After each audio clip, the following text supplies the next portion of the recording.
Intimidazione ai danni del sindaco di Taujanova, l'auto della moglie del primo cittadino distrutta da un ordigno esplosivo. Nuovi sopralluoghi nello stabile del centro storico di Cosenza in cui il 18 agosto scorso divampò un incendio in cui morirono 3 persone. Verifiche dei nuclei speciali dei vigili del fuoco e dei cani arrivati da Torino. Presto nuovi sviluppi dell'inchiesta. I carabinieri hanno individuato e fermato i presunti responsabili dell'accoltellamento avvenuto nella notte tra sabato e domenica a Campo da San Giovanni, in cui è rimasto ferito un giovane di Amantea. Si tratta di 2 commercianti ambulanti di Caraffa di Catanzaro che dovranno rispondere di tentato omicidio. La sede in un assessorato nel centro storico, le iniziative del comune di Cosenza per ridare vita alla parte antica della città.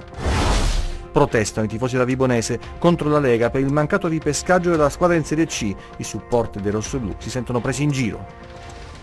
Buonasera dalla redazione del TG10, la cronaca in primo piano, il boato nella notte, un ordigno ad alto potenziale ha distrutto a Taujanova l'auto della moglie del sindaco parcheggiata nel giardino di casa. I carabinieri hanno avviato le indagini. Fabio Scionti, sindaco dal 2015, era stato già bersaglio di lettere anonime e atti intimidatori. Solidarietà naturalmente dal mondo politico, vediamo.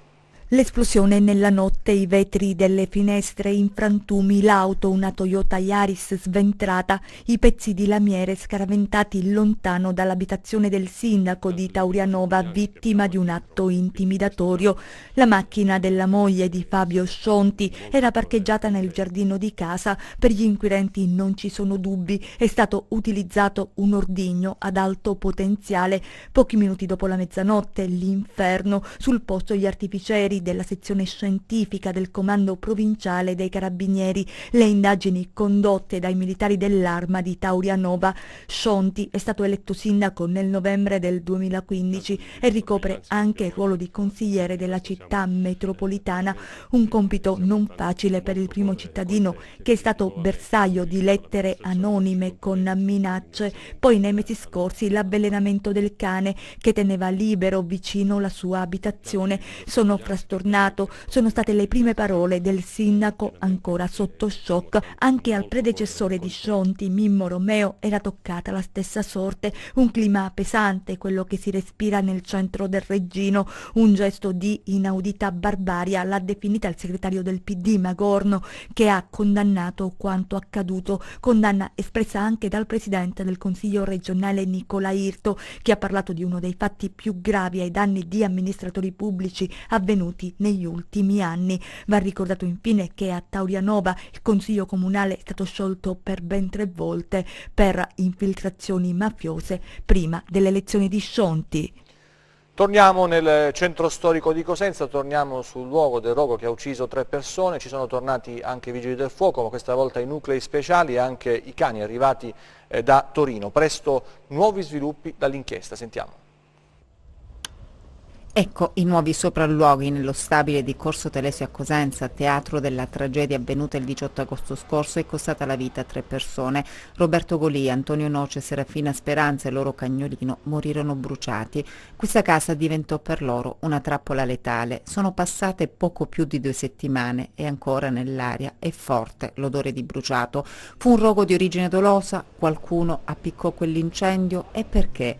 Interrogativi ai quali gli inquirenti stanno cercando di dare risposte. Le indagini coordinate dalla Procura di Cosenza vanno avanti. Nei giorni scorsi, lo ricordiamo, il sopralluogo effettuato dal procuratore aggiunto Marisa Manzini, dal PM Emanuela Greco e dalla Polizia Scientifica. Questa mattina invece in questo stabile sono tornati gli esperti del nucleo investigativo dei pompieri insieme ai cani giunti da Torino, unità cinofile addestrate in Fire Investigation, investigazione e ricerca di incendi dolosi, Arson Dog in dotazione ai vigili del fuoco in grado di fiutare la presenza di eventuali acceleranti, non solo benzina, ma anche sostanze impercettibili all'olfatto umano. Si cercano tracce, elementi utili alle indagini. È tutto da verificare, ma il procuratore aggiunto Manzini va avanti, raccogliendo e visionando tutti gli elementi esterni ed interni del luogo danneggiato dalle fiamme del vicino Palazzo Compagna, colpito anch'esso dall'incendio. Bisognerà dunque accertare da dove sono partite le fiamme. Gli esperti in queste ore stanno acquisendo anche materiale cartaceo relativo alla pianta dello stabile. In seguito verrà effettuata una rielaborazione in 3D per avere una visione complessiva del luogo. Un lavoro complesso e delicato. Nulla viene tralasciato per arrivare a stabilire la verità sulla agghiacciante vicenda. Tante le ipotesi al vaglio degli inquirenti. Certo è che in questa storia ci sono alcuni elementi che lasciano prefigurare scenari tutt'altro che scontati. Insomma, questo è un incendio che presenta ancora molte zone d'ombra. Ancora un maxi sequestro di cocaina a Gioia Tauro, nel porto naturalmente. La Guardia di Finanza ha scoperto 52 kg di polvere bianca, nascosti questa volta non nelle classiche banane o nel caffè, ma in sacchi di carbone, in alcuni container diretti in Israele. La cocaina immessa sul mercato avrebbe fruttato 10 milioni di euro. Vediamo. La droga questa volta era nascosta in sacchi di carbone provenienti dal Paraguay e diretta in Israele, precisamente ad Haifa. Cocaina purissima scoperta in un container nel porto di Gioia Tauro dai finanzieri del Comando Provinciale di Reggio Calabria insieme ai funzionari delle agenzie delle dogane. Un maxi sequestro, circa 52 kg di sostanza stupefacente suddivisa in 49 panetti che avrebbe fruttato, se messa in commercio, almeno 10 milioni di euro. L'operazione coordinata dalla direzione distrettuale antimafia della città dello Stretto, al termine di una serie di indagini fatte di incroci documentali e controlli. Le Fiamme Gialle hanno lavorato con l'ausilio di apparecchiature scanner in dotazione all'Agenzia delle Dogane. Serratissimi controlli nello scalo di Gioia Tauro, considerato la porta d'Europa sul Mediterraneo, dove transitano merci da tutto il mondo, crocevia del business mondiale e su cui c'è l'attenzione anche della criminalità organizzata. La lotta al contrasto delle illegalità è quotidiana, come dimostrano i numeri. Dall'inizio dell'anno, infatti, i finanzieri, in sinergia con l'Agenzia delle Dogane, hanno sequestrato oltre 1141 kg di cocaina purissima. I nostri 100 secondi adesso, fra le notizie e gli sviluppi nell'inchiesta sull'accoltellamento avvenuto nella notte tra sabato e domenica a Campola San Giovanni.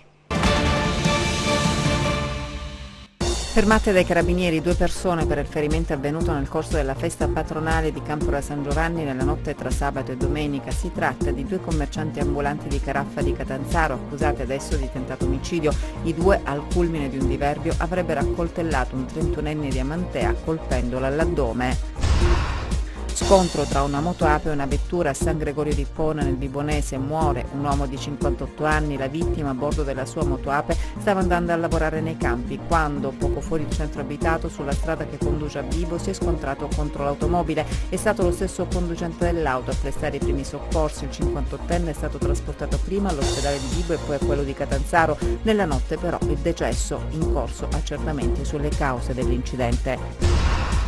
I carabinieri di Acri nel Cosentino hanno denunciato un 32enne per detenzione ai fini di spaccio di sostanze stupefacenti. I militari, a seguito di perquisizione nell'abitazione dell'uomo, hanno scoperto una serra artigianale con all'interno 16 piante di canapa indiane e altri 7 grammi di marijuana. Distruzione e alterazione di bellezze naturali e realizzazione di strade in area boscata sottoposta a vincolo paesaggistico, idrogeologico e sismico sono i reati di cui dovrà rispondere una persona di Maierà, denunciata dai militari della stazione Carabinieri Forestali di Scalea. Era accaduto in una buca di circa 3 metri, salvato un cavallo dai vigili del fuoco, è accaduto a Steccato di Cutro nel Crotonese. Per salvare l'animale intervenute 2 squadre dei vigili del fuoco, una del distaccamento dei Sant'Anne e una della centrale di Crotone con un autogru. L'animale è stato recuperato senza nessun danno e consegnato ai proprietari. Il sindaco di Cosenza Mario Occhiuto ha tenuto una conferenza stampa per annunciare le novità che riguardano il centro storico cittadino. Centro storico, strategie in atto e nuovo piano di intervento sulle emergenze. Questo è il tema della conferenza stampa voluta dal sindaco Mario Occhiuto per fare il punto sulle strategie in atto e sul nuovo piano per le emergenze nel centro storico. Emblematica e significativa la scelta della location, ovvero Palazzo Spadafora, nel quartiere Santa Lucia. Noi vogliamo con questo atto, in questo luogo simbolo, dimostrare che il Comune di Cosenza è vicino. Il Comune di Cosenza vuole trasferire le attività in questi edifici, lo farà perché verrò anche io personalmente in questo fabbricato con una task force operativa che sostanzialmente si occuperà di problemi, soprattutto quelli strutturali del centro storico. Le strategie messe in campo dall'amministrazione comunale si muoveranno su due fronti. Il primo sarà quello di dare maggiore vivibilità al centro storico attraverso politiche incisive di decoro urbano e servizio di videosorveglianza. Inoltre sarà data più attenzione alle problematiche sociali, creando anche uno sportello di ascolto per le persone più disagiate. Altro aspetto fondamentale è quello strutturale, per cui l'amministrazione ha già fatto molto con il recupero di tutti gli edifici pubblici. Restano da recuperare gli edifici privati, ma è un lavoro lungo e per questo è necessaria la collaborazione dei cittadini. Le priorità sono quelle intanto di garantire sicurezza urbana e sociale a chi abita questi luoghi, poi di creare i presupposti perché alcune situazioni che sono a rischio, soprattutto di incolumità per le persone, siano tenute sotto controllo e risolte nel breve tempo possibile, considerato però che questo non dipende solo dal Comune di Cosenza ma da tanti altri enti e soprattutto del fatto che le case sono private, quindi sarebbero i proprietari che avrebbero l'obbligo della messa in sicurezza di questi edifici e poi soprattutto un'attività di rilancio per stimolare i privati ad investire sul patrimonio che è di loro proprietà e in qualche modo in questo consentire il rilancio anche e soprattutto in chiave turistica del centro storico.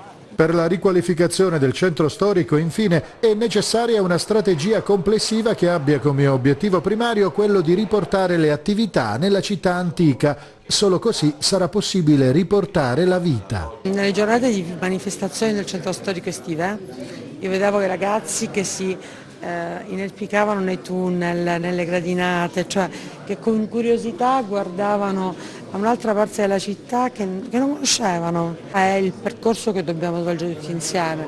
Stiamo lavorando su una carta archeologica del centro storico, stiamo lavorando su una serie di cose. È un problema complesso perché è una città che dopo tanti anni deve andare a riappropriarsi di un territorio. Questo io dico che è la sfida della città. Non esistono bacchette magiche, esistono progetti che sono di lungo termine per un discorso strutturale, di medio termine e direi di breve termine proprio nella riappropriazione degli spazi. Disagi intanto a Cosenza per la carenza idrica, in particolare gli abitanti di Via Sicilia, i rubinetti sarebbero a secco da 2 giorni, la segnalazione è arrivata alla nostra redazione, i residenti in grosse difficoltà chiedono l'intervento delle istituzioni. E a proposito di acqua ci sono lavori in corso per la Sorica, la Reggio Calabria per l'efficientamento della rete idrica. Sarà pronta per fine ottobre, assicura Sorical, la nuova tratta di condotta adiacente il CEDIR dell'acquedotto Calopinace, che alimenta il serbatoio Reggio Centro di via Trabocchetto. I lavori, avviati a fine luglio, concertati con il comune di Reggio Calabria, stanno seguendo il cronoprogramma fissato con l'impresa che sta eseguendo i lavori. Nei giorni scorsi un tratto di condotta sul versante del fiume Calopinace è stato già posato con l'ausilio di uno speciale carrello realizzato ad hoc dall'impresa appaltatrice, in grado di superare le difficoltà di accesso al cunicolo dove sono posate le altre 2 condotte, tuttora in esercizio. L'impresa poi procederà anche allo smantellamento del tratto di condotta costruita nel 2002 che con le continue rotture ha causato negli ultimi mesi riduzioni di portata al serbatoio e disagi ai cittadini residenti nel centro storico di Reggio. Segni evidenti questi di vetustà rispetto al resto della condotta, costruita circa 40 anni fa dalla ex Cassa per il Mezzogiorno. Il tratto di condotta che si sta sostituendo è stato posato per consentire la realizzazione del nuovo palazzo di giustizia. Il progetto del CEDIR impose all'allora settore di gestione acquedotti della Regione Calabria lo spostamento in nuova sede di una tratta delle condotte prementi facenti parte dello schema acquedottistico Calopinace. Le condotte risultavano infatti interferenti con le strutture di fondazione dei realizzandi edifici e per questo motivo il Comune di Reggio Calabria dovette quindi espropriare alla Regione Calabria la fascia di terreno entro la quale le condotte stesse risultavano in origine posate. Negli anni tra il 2000 e il 2003, in tempi quindi precedenti al trasferimento alla Sorical del mandato alla gestione delle opere idropotabili della Regione, si svolsero i passaggi amministrativi relativi a tale esproprio e venne definito il progetto degli interventi infrastrutturali ed impiantistici per dare attuazione ad una variante di tracciato che rendesse libere da sottoservizi le aree sulle quali doveva sorgere il nuovo complesso edilizio. La realizzazione di tali interventi, subordinata a una serie di prescrizioni e accorgimenti operativi imposti dal settore di gestione acquedotti, veniva affidata dal Comune di Reggio all'impresa appaltatrice aggiudicataria dei lavori di costruzione del nuovo Palazzo di Giustizia. Le condotte in acciaio poste in opera all'atto degli interventi risultano oggi palesemente non adatte alle pressioni di esercizio dell'acquedotto in questione e sono attualmente affette da continue importanti rotture, provocando disservizi e continui danni e allagamenti. Lavori anche fra Mendicino e Carolei per ripulire e eliminare il degrado di una zona molto importante dal punto di vista storico e anche ambientale. Vediamo. Operazione Dignità, con questo slogan ha preso il via un'imponente operazione di bonifica per eliminare i cumuli di spazzatura dalla località Alimena, al confine tra i territori dei comuni di Carolei e Mendicino. Grazie all'adesione di diverse associazioni di volontariato, tra cui il Club Alpino Italiano sezione di Cosenza, Sotto le Betulle, il CAI di Cosenza, i Climbers, Erba Neta 3.0, i Giardini di Eva, la Protezione Civile sezione di Carolei, si è provveduto a effettuare la bonifica lungo la provinciale Carolei-Mendicino, Ponte Alimena, Pantano Lungo. La provincia di Cosenza ha messo a disposizione il trattore per la raccolta dei rifiuti, mentre il comune di Carolei 2 container. Un momento spettacolare è stata la pulizia dell'alveo del fiume Caronte, avvenuta grazie alla partecipazione di speleologi che sono scesi dal ponte imbragati con corde, raggiungendo l'alveo del fiume. Sono stati rimossi rifiuti di ogni tipo, materassi, bombole, pneumatici, batterie e tanta spazzatura. La bonifica si è resa necessaria per fermare il degrado di un'area di grande valore storico. Veramente atroce vedere questo posto storico e pieno di importanza storica trattato in questo modo. La nostra intenzione come amministrazione innanzitutto è quella di ripulire tutta l'area, ma di metterla sotto osservazione, con l'aiuto anche della provincia di Cosenza, della forestale, del comune di Mendicino e della provincia stessa. Oggi si sta restituendo dignità a questo posto. C'è stato un grande interesse da parte dell'amministrazione Palermo, nella quale io faccio parte, dove sono assessore anche all'ambiente, e anche del neosindaco di Carolei, e la provincia non si è tirata indietro. Abbiamo nelle settimane scorse fatto diversi sopralluoghi con il dirigente della viabilità, perché questa è una strada provinciale, e anche questo ponticello era una volta una strada provinciale, dove contiamo di mettere in sicurezza lo stesso ponte con delle staccionate in legno.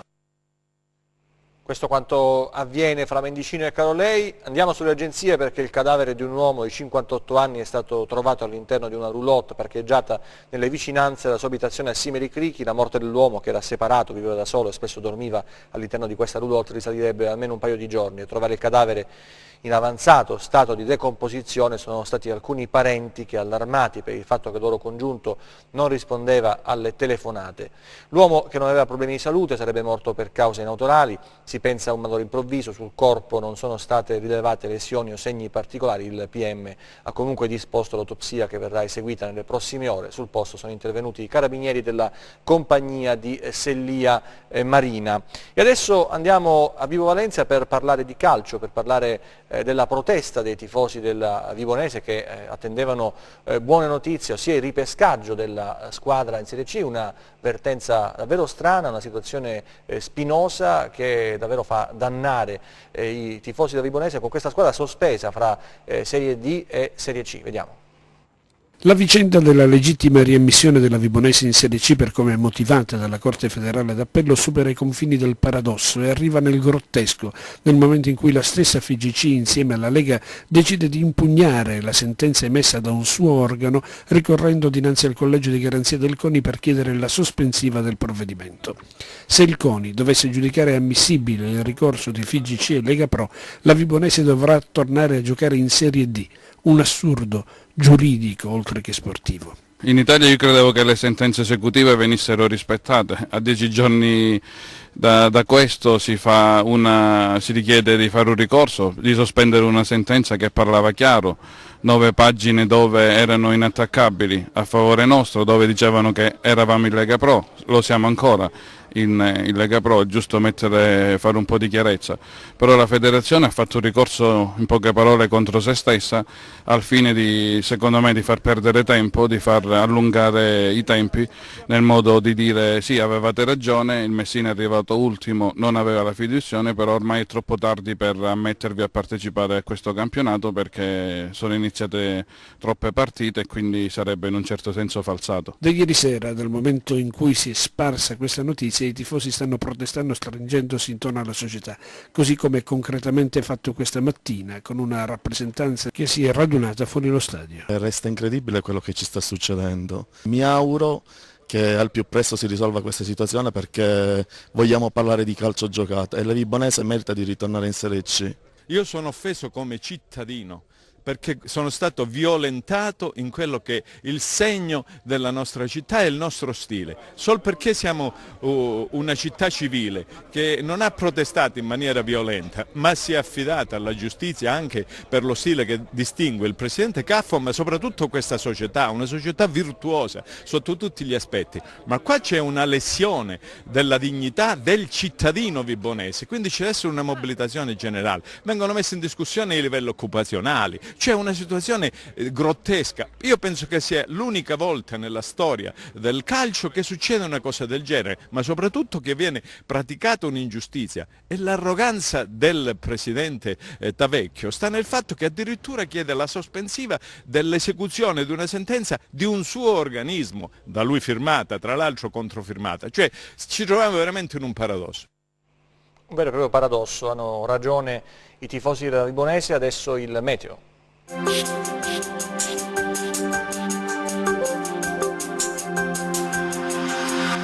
Ben ritrovati dallo staff di meteoincalabria.it. Stiamo vivendo un clima gradevole grazie alla rimonta temporanea dell'anticiclone delle Azzorre che garantirà sulla nostra regione tempo discreto, anche se con piccoli disturbi, e temperature sempre nelle medie del periodo o addirittura leggermente al di sotto d'esse. Diamo quindi uno sguardo alle previsioni in dettaglio sulla Calabria per le prossime 48 ore.